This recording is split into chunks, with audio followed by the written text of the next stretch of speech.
거듭난 삶, 로마서 8장 1절에서 11절 말씀으로 오늘도 하나님을 경험으로 알기 원합니다. 시간은 돌이킬 수 없습니다.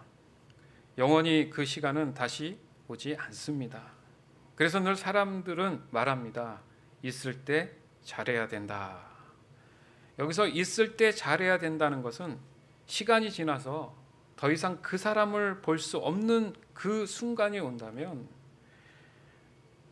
잘해주고 싶어도 그 기회가 없다는 거예요. 어찌 보면 우리의 영적인 생활도 마찬가지입니다. 예수 믿고 구원함을 받는 사람이라면 하나님이 주시는 그 복된 그런 은혜의 시간을 보내고 있는 사람이란 말이죠. 문제는 이 땅에는 한정성이 있다는 거예요. 왜냐하면 선과 악이 공존하고 있기 때문입니다. 생각해 보세요. 세상에 악만 있었다면, 악함만 있었다면 아마도 그 악이 진리였을 겁니다. 하지만 선이 있으므로 악이 거짓이라는 것을 우리는 알 수 있는 거예요. 따라서 선한 시간을 후회 없이 보내고 있다면 그 사람은 확실한 영생을 보장받은 사람일 것입니다. 하지만 선한 시간을 잃어버리고 악한 길에 타협하고 있다면 그 사람은 더 이상 영생을 보장받지 못할 수 있습니다. 즉, 육신의 죽음은 그 기준을 말하는 거예요. 죽음은 더 이상 모든 것을 돌이킬 수 없는 시간이기 때문에 그렇습니다. 따라서 지금 우리는 복된 은혜의 때를 보내는 만큼 이 복됨에 늘 감사하며 겸손히 그리스도인다운 그런 신실한 삶을 날마다 유지해야 될 줄 믿습니다. 이 신실한 일상을 우리는 거듭난 삶이라 이렇게 표현을 하는 겁니다. 이것은 구원받은 사람들이 유일하게 누리는 세상과 구별된 삶을 말하는 거예요. 여기서 거듭났다. 이것은 예수님의 부활과 관련이 있습니다. 예수님은 우리의 죄를 위해 십자가 형벌을 감수하셨어요. 즉 사형에 해당되는 그 죄에 대한 판결을 받을 그런 사람들을 대신해서, 내 자신을 대신해서 예수님이 그 형벌을 받으셨다는 거예요. 그 사형을 선고받았다는 얘기죠. 그럼 사형을 면한 사람들은 어떻게 되는가? 자유인이 되겠죠. 그러나 이 육신의 자유는 이 땅 가운데 지구에 사는 그런 시간 안에만 정해져 있다라는 거죠. 예를 들자면 어떤 범죄자가 그 죄값을 치르고 감옥에서 나왔다고 합시다. 그 사람은 죽지 않습니까?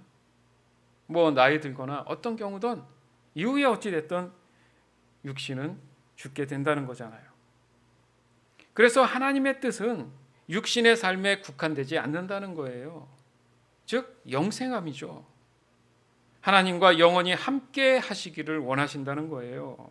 그런 이유 때문에 하나님은 예수님을 통해서 부활이라는 놀라운 은혜를 허락하신 겁니다. 따라서 예수님이 부활의 주가 되시는 거예요. 이것을 믿음으로 받아들인 사람은 육신의 죄값뿐만 아니라 영적인 자유함도 얻게 되어서 하나님과의 관계 또한 회복되게 된다는 겁니다. 그런데 구원함으로 인해서 육과 영이 거듭난 상태이지만 여전히 지금의 우리는 이 지구상에 살고 있잖아요. 그리고 예수님이 다시 오시는 그 시간까지도 여전히 이 지구상에 살아남을 사람이 있는가 하면 그 전에 육신이 죽음을 맞이하는 사람도 있다는 거예요. 또 문제는 이 거듭난 삶이라는 말 자체 그대로 육신은 여전히 죄에 노출된 상태이기 때문에 거듭난 사람다운 삶을 살아가는 데 있어서 많은 제약을 받게 된다는 겁니다. 예를 들어서 범죄자가 죄값을 치르고 감옥에서 나온 것, 그러면 이제 거듭난 삶을 살아야 되잖아요. 그렇죠? 내가 잘못했구나. 죄된 삶에서 이제 벗어나서 잘 착하게 선하게 살아야겠구나, 이런 이제 생각이 들어야 더 이상의 범죄가 일어나지 않는단 말이죠. 하지만 또다시 범죄를 저지르면 어떻게 됩니까? 그 사람은 또 감옥에 갈 수밖에 없는 거예요. 무슨 얘기를 하고 싶으냐면 이 지구상에 사는 이 육신의 삶의 한계성을 얘기하는 거예요. 반면 영생함으로 들어가는 그 시간이 된다면 다시는 거듭남에 대한 이야기를 하지 않게 된다는 거잖아요. 왜요? 하나님과 함께하는 거니까. 따라서 지금 이 순간순간이 정말이지 거듭난 삶을 유지하는 데 있어서 너무나 신중하고 진지한 시간들이라는 것을 우리는 인식해야 된다는 얘기예요. 이 순간순간, 이 소중한 시간이 우리에게 있어서 영생함에 분명하게 들어갈 수 있는 그런 결과를 가져올 수 있다는 거예요. 그렇다면 어떻게 하면 거듭난 사람다운 사람으로 살아갈 수 있을까? 우리가 늘 강조하는 게 있지 않습니까? 거듭났다는 것은 다시 태어난 상태를 얘기하잖아요. 즉 사망에서 생명으로 새롭게 다시 소생했다는 얘기입니다. 그런데 내 몸은 거듭난 상태를 보여주고는 있지만 어떤 새로운 변형이 일어난 건 아니란 말이에요. 그리고 내 주변에 산재됐던 그런 환경들이 특별히 확 달라진 모습이 없습니다. 모든 것이 다 그대로라는 거죠. 맞습니다. 거듭난 것은 육신의 부활과 동시에 영의 부활도 일어났기 때문에 우선순위가 바뀌었다는 얘기예요. 우선순위가. 죄악된 세상은 육을 우선으로 둡니다. 그러나 거듭난 상태가 된 것은 영을 우선으로 두기 시작했다는 거예요. 따라서 모든 관점이나 해석이 완전히 바뀌어졌다는 거죠. 마치 어둠이 낮이 됐던 것처럼 완전히 다른 반대적인 그런 방향으로 완전히 바뀌었다는 거예요. 즉 내 중심적인 관점이나 해석이 하나님 중심적인 관점과 해석으로 바뀌었다는 거죠. 이것을 우리는 거듭난 삶이라고 이야기할 수 있는 겁니다. 즉 예수님 안에 있는 사람이 됐다는 얘기거든요. 그런 사람만이 더 이상의 죄를 묻지 않는 상태가 된다는 겁니다. 예수님이 대신 죄를 치르셨어요. 이제 그렇기 때문에 내 마음 내 뜻대로 살아갈 수 있구나. 법만 잘 지켜서 살면 되는 거지. 이런 수준, 이런 차원이 아니라는 거예요. 우리의 죄값은 그런 수준에서 끝나는 얘기가 아니라는 거죠. 즉 죄의 근원, 뿌리를 완전히 제거해 주셨기 때문에 세상에서 말하는 그 기준의 그 죄에 대한 개념으로 해석할 수 없다라는 겁니다. 오늘 본문 말씀에 그렇게 증거하고 있어요. 로마서 8장 1절에서 2절. 그러므로 그리스도 예수 안에 있는 사람들은 정죄를 받지 않습니다. 그것은 그리스도 예수 안에는 생명을 누리게 하는 성령의 법이 당신을 죄와 죽음의 법에서 해방하여 주었기 때문입니다. 아멘. 즉 거듭남은 세상의 법이 적용되는 것이 아니라 구원받고 영생함을 얻는 그 순간에, 거듭난 그 순간부터는 성령의 법이 발동되기 시작한다는 겁니다. 그리고 그 성령의 법이 저와 여러분의 육신과 영적인 그 거듭남을 확증해주고 인정해주기 시작한다는 거예요. 따라서 늘 성령의 지혜를 의지하라고 하는 것은 바로 육신의 삶을 살아가는 데 있어서 일어나는 수많은 죄성들에 대해 우선적으로 성령의 지혜를 구하게 된다는 겁니다. 그것이 그리스도인들의 거룩한 구별된 삶의 기준이 되기 시작한다는 거죠. 이것을 거듭난 삶이라고 표현을 한다는 거예요. 그럼에도 불구하고 또다시 문제가 되는 것은 온전한 거듭남에 대한 성령이 주시는 그 지혜에 늘 믿음으로 귀 기울여야 하는데 그렇지 않다면 언제 어떻게 사람은 넘어질 수 있을지 모른다는 거예요. 우리에게 일어나는 수많은 선택들이 있지 않습니까? 그 선택들의 그 촘촘함이 완벽하게 내 자신이 성령을 의지해서 성령이 주시는 그 지혜에 근거했다고 확신할 수 있겠냐 이겁니다. 그렇죠?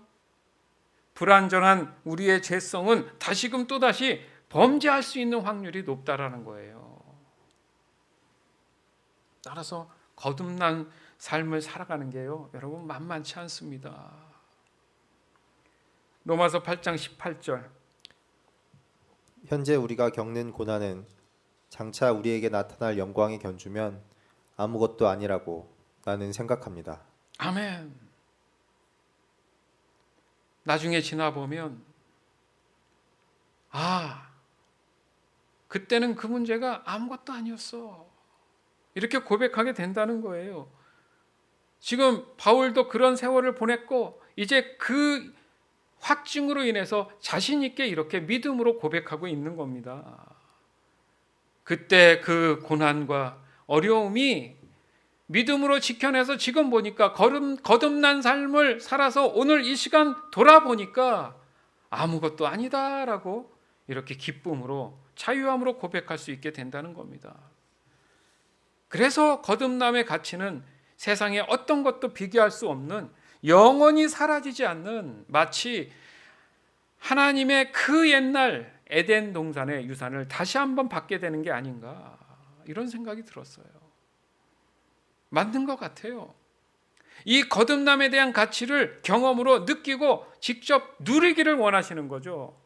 에덴 동산의 회복, 하나님과의 회복. 중요한 것은 최우선적으로 예수 그리스도 안에 있는 상태를 유지하는 것. 두 번째는 오직 성령의 지혜를 근거로 내 삶에 적용하는 것. 이 두 가지만 잊지 마세요. 내가 예수 그리스도 안에 있나? 그리고 내 마음이 예수 그리스도에 늘 함께하고 있는가? 아울러서 성령의 지혜를 늘 구하고 있는가? 로마서 8장 3절에서 4절.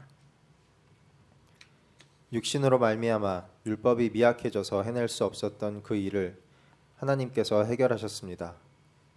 곧 하나님께서는 자기의 아들을 죄된 육신을 지닌 모습으로 보내셔서 죄를 없애시려고 그 육신에다 죄의 선고를 내리셨습니다. 그것은 육신을 따라 살지 않고 성령을 따라 사는 우리가 율법이 요구하는 바를 이루게 하시려는 것입니다. 아멘. 말하자면 율법이 육신에 대한 어떤 적용점이라고 한다면 이제 성령이 주시는 것은 영적인 어떤 적용점이란 말이에요. 근데 사람의 관점에서는 늘 육의 근거에서 결과에 대한 해석을 했는데 그렇지 않다는 거죠. 가장 중요한 핵심은 영적인 거라는 거죠. 내 중심적인 그 죄된 삶을 하나님이 예수 그리스도를 통해서 해결해 주신 겁니다. 그렇죠? 그래서 거듭난 사람은 다시 태어난 사람답게 하나님 중심적인 삶을 살아가게 된다는 거예요. 그래서 말씀하신 게 육신을 따라 살지 않고 성령을 따라 사는,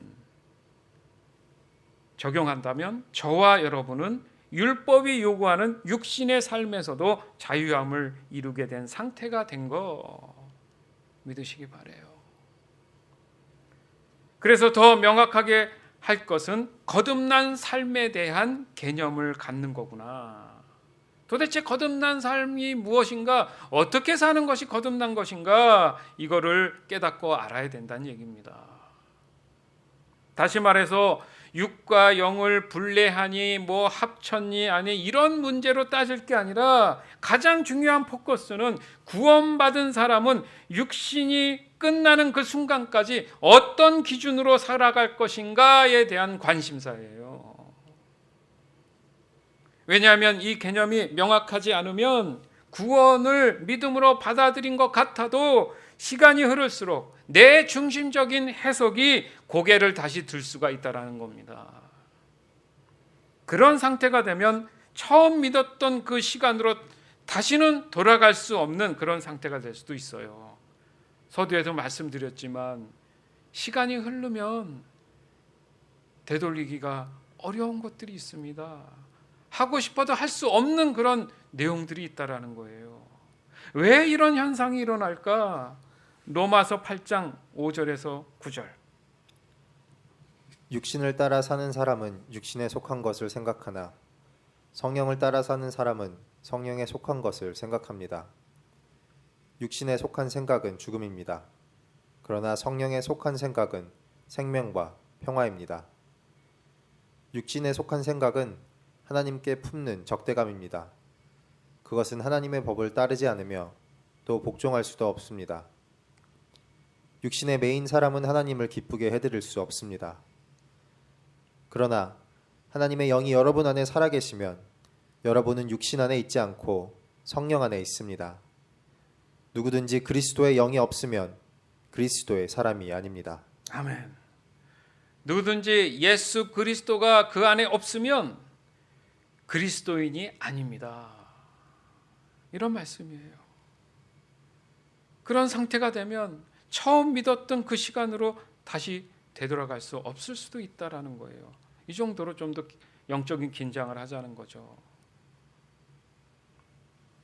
육신을 따라 사는 사람, 육신에 속한 생각을 하는 사람, 육신에 매인 사람, 반면에 성령을 따라 사는 사람, 성령에 속해서 생각하는 사람, 성령에 매인 사람, 그 결과가 다르다는 얘기예요. 이렇게 명확하게 그 중심이 완전히 달라졌다는 얘기죠. 즉 육신의 법, 사망의 법과 하나님의 법, 생명의 법이 완전히 다른 방향을 가르치고 있다라는 겁니다. 그 결과가 육은 육으로, 영은 영으로, 즉 사망과 생명으로 갈라져 버린다는 얘기예요. 우리가 원하는 거는 생명이잖아요. 사람들이 죽고 싶어서 죽습니까? 살려고 하다 보면 어떤 경우 죽는 경우지. 더욱이 중요한 것은 육신의 삶을 공존하는 그 순간에도 하나님의 법은 여전히 유효하게 지금도 오늘날까지 앞으로도 적용되고 있다라는 거예요. 우리는 이 사실을 명심해야 됩니다. 하나님의 영이 여러분 안에 살아계시면 여러분은 육신 안에 있지 않고 성령 안에 있습니다. 우리가 육신에 집착했던 것들이 자유함을 얻어서 이제 하나님 마음 안에, 하나님 뜻 안에 우리가 그 안에 거할 수 있다라는 얘기예요. 사랑하는 여러분, 거듭난 삶은 세상과 구별된 거룩한 그리스도인들을 위한 하나님이 주시는 삶의 소망입니다. 뭐라고요? 하나님이 주시는 삶의 소망이 뭐라고요? 거듭난 삶이라는 거예요.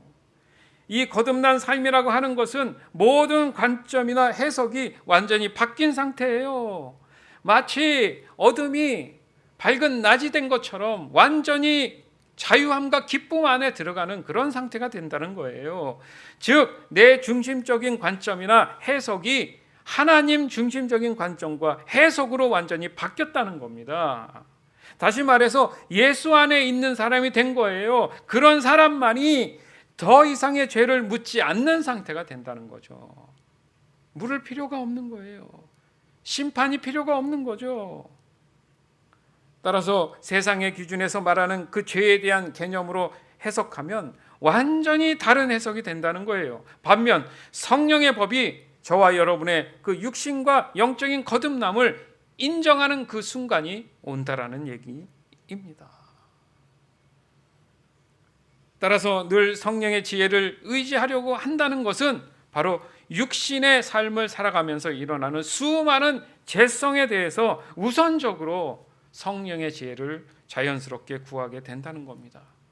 그것이 그리스도인들의 거룩한 구별된 삶의 기준이 되는 거예요. 이것이 뭐라고요?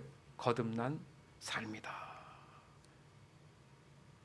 그러나 그렇지 않으면 누구든지 그리스도의 영이 없으면 그리스도의 사람이 아닌 게 되는 겁니다. 이런 가슴 아픈 현실을 맞이해서는 안 되겠습니다. 로마서 8장 10절에서 11절. 또한 그리스도께서 여러분 안에 살아계시면 여러분의 몸은 죄 때문에 죽은 것이지만 영은 의 때문에 생명을 얻습니다. 예수를 죽은 사람들 가운데서 살리신 분의 영이 여러분 안에 살아계시면 그리스도를 죽은 사람들 가운데서 살리신 분께서 여러분 안에 계신 자기의 영으로 여러분의 죽을 몸도 살리실 것입니다. 아멘. 이번 한 주간도 오늘 나눈 말씀 반복해서 들으시길 바라요. 짧잖아요. 그러니까 여러 번 듣기에도 좋습니다. 그렇지만 굉장히 중요한 말씀이에요. 내 상식과 지식으로 깨닫는 것이 아니라 성령을 의지하는 것, 간절히 기도하면서 이 말씀이 깨달아질 수 있도록 그런 마음으로 묵상하고 기도하면 하나님께서 지혜를 더해 주십니다. 거듭남 삶의 문제는 우리의 직접적인 현실이기 때문에 그래요. 따라서 지금 이 순간에 저와 여러분의 삶에서 일어나는 모든 일들은 우리의 소망과 연결되어 있습니다. 따라서 지금 나의 우선순위가 오직 하나님 말씀 안에 있는지, 그리고 저와 여러분이 예수님 안에 속해 있는지에 따라서 나의 삶은 그 방향이 달라진다. 명심하시기 바라요. 오늘 이 말씀으로 인해서 성령의 지혜를 얻어서 거듭난 삶이 늘 유지되는 저와 여러분이 되기를 다시 한번 주님의 이름으로 축원합니다. 아멘.